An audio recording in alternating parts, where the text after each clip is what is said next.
Oh, celananya yang robek. Celananya yang robek. Ya, baju celana aja, Bang.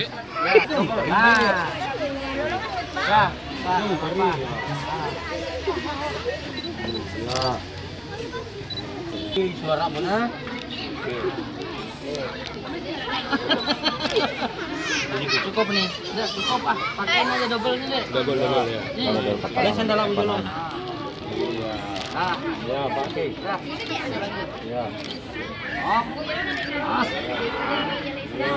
Tas. Pak Mas. Ini kali gimana? Nangis lagi dong, kan ganteng dong.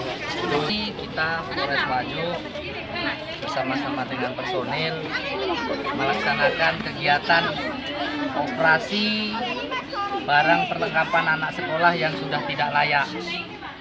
Hal ini kita lakukan dalam rangka mengisi Hari Kemerdekaan Republik Indonesia yang ke-72. Kita harapkan adik-adik kita yang bersekolah ini harusnya sudah 72 tahun kemerdekaan, harusnya sudah layak mengikuti pendidikan dengan semuanya tersedia.